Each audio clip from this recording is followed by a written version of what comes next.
The moment for me was in April of my gap semester, which of course, the gap semester was where I really started this entire NIL thing. My entire career in NIL began.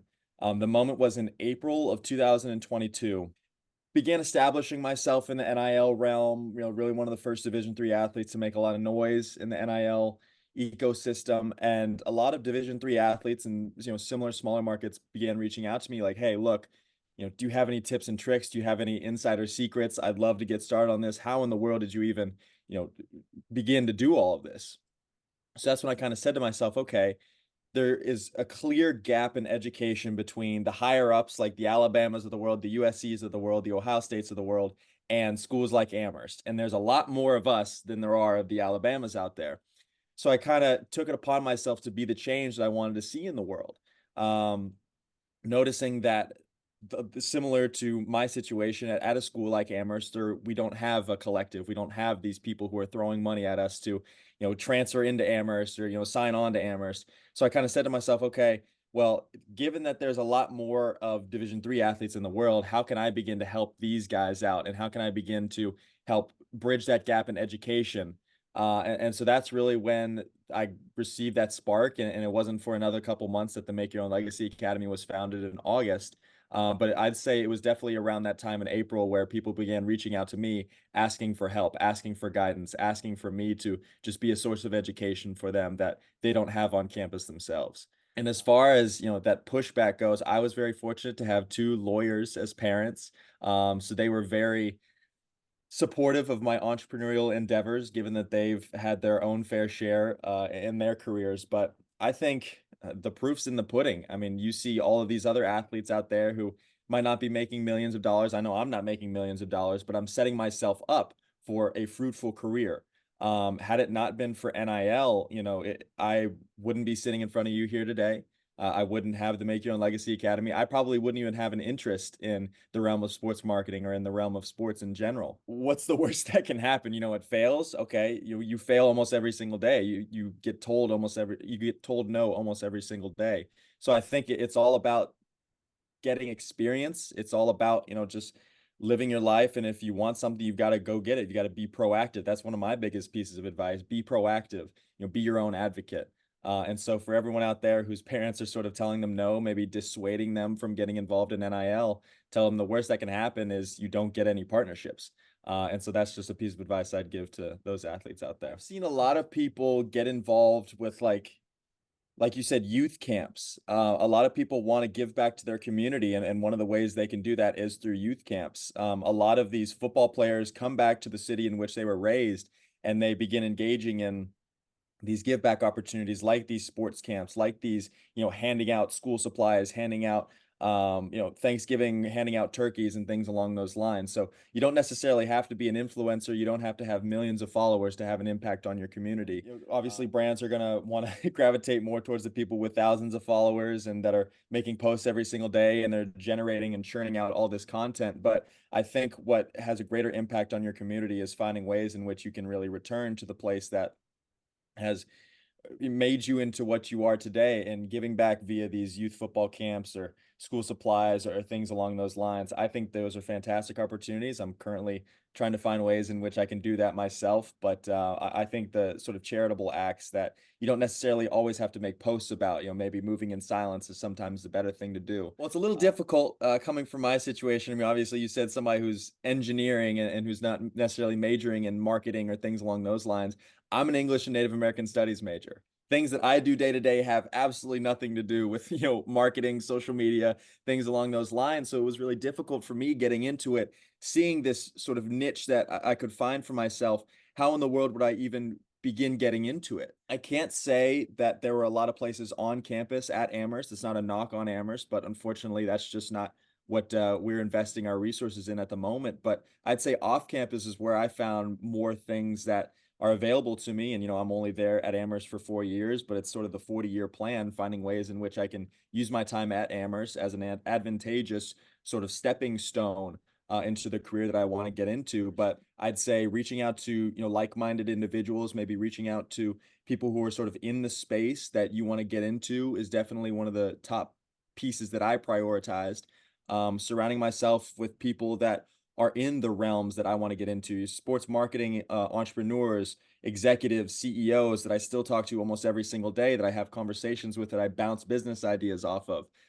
Those are some great people that I really wanted to surround myself. And unfortunately, like I said, not a lot of things on campus at Amherst, but I, as I mentioned earlier, I became the change that I wanted to see. And so now at Amherst, people are reaching out to me. They're seeing me as that resource that I wish that I had when I was beginning my career. Number one, and all the student athletes out there understand that compartmentalization.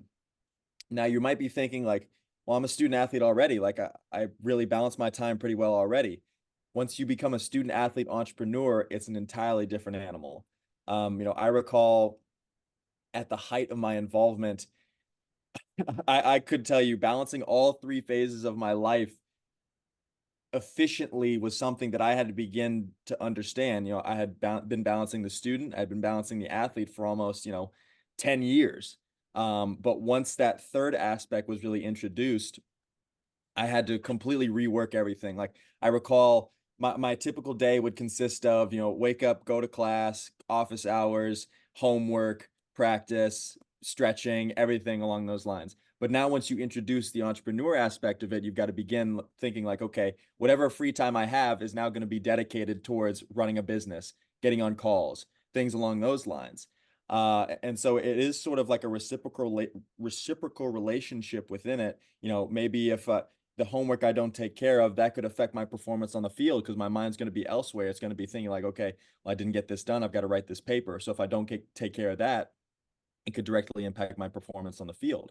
Say my performance on the field isn't exactly what I hoped it to be that day, maybe at practice, maybe at the game. That could directly impact what I've got going on. Maybe my mind isn't there when I'm speaking to a fellow entrepreneur. Maybe my mind isn't there when I'm speaking to a prospective partner. So it really is sort of like balancing everything that you've got going on in life. And it's one of the greatest life skills that you can learn.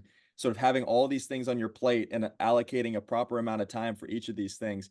That's probably one of the biggest soft skills that I've certainly been honing in my career. And it's still not finished. Like I'm still continuing to develop that.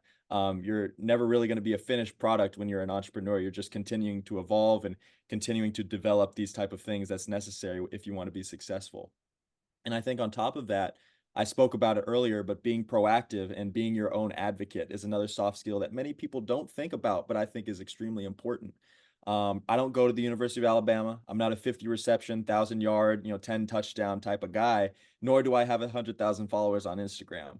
But the reason why brands wanted to work with me, the reason why brands took a chance on a Division III athlete out of Western Massachusetts, who at the time had 2,000 followers on Instagram, is because I was being so proactive. I was signaling to them that I'm extremely hungry. If you take a chance on me, I promise you're not going to regret it. I didn't wait for things to fall into my lap because the reality was I'm a Division III athlete in the middle of nowhere. Brands aren't necessarily chomping at the bit to, come and reach out to me and want to partner with me. So it was important for me to be my own advocate. It was important for me to be my own representative. And that's why you see, the portfolio of partnerships that I have today. That's why you see the Make Your Own Legacy Academy and what in all of its glory that it is today. Is because I was proactive, and is because I went and got those opportunities instead of waiting for them to fall into my lap. When I think of mentors, I don't necessarily immediately gravitate towards like the people who, I don't know, are working in the same field as I'm working in right now. Obviously, that's one of the bigger ones. Like that's somebody who I want to surround myself with, but sometimes mentors can come in all, shapes and sizes. Just a couple that I'm thinking of right now. One of the best English professors that I ever had at Amherst, he's definitely one of my biggest mentors in life, not necessarily my career, but just life in general. I think about the types of conversations and the time that we've spent together. I was actually his teaching assistant at one point in my career. And so, not necessarily always having conversations about what brought you two together. Like maybe sometimes you can begin talking about career aspirations, or sometimes just kind of talking about, what are you going to be doing this weekend? Just establishing a real friendly relationship between you two. So it's not always having to be about business. In my experience, yeah, I might be only 23 years old, but I do sort of see myself as a mentor for a lot of individuals, certainly within the Make Your Own Legacy Academy and outside of the Make Your Own Legacy Academy. And when people come to me, I've sort of taken upon myself to be like, okay, look, I have all of these wonderful opportunities in front of me. I have all of these resources at my disposal. I almost feel called to be a resource and be a mentor for other individuals. And I think that's, one of the main things that people who you want to be mentored by, that's one of the biggest characteristics that you want to seek out. You don't want to have to beg, you don't want to have to be like, please, like take me under your wing, but people who want to mentor will mentor you. I began having regular calls with people that I look at to be my mentors, I see as my mentors. Almost weekly, maybe bi-weekly conversations I have with them. And as I mentioned, it's not always about business. What you've got going on in your life, how's the family? Sort of that friendly relationship, if you can establish that, that's sort of the ideal type of mentorship, because you're not only looking at them as like a business professional relationship, you're also looking at them, truly like a friend, like a brother. Really, just networking is one of the biggest skills. We go back to that soft skills conversation. Networking is another number one thing that I think all people should begin honing, and all people should begin, I guess, establishing as a skill in their tool set. Being a mentor is certainly one of the greatest honors that anybody can have in their lives. 10 years down the line, there's going to be the next Jack Betts, and there's going to be a whole lot of noise happening on campus, and I'll be the one that people come to talk to. There'll never be another Jack Betts anywhere.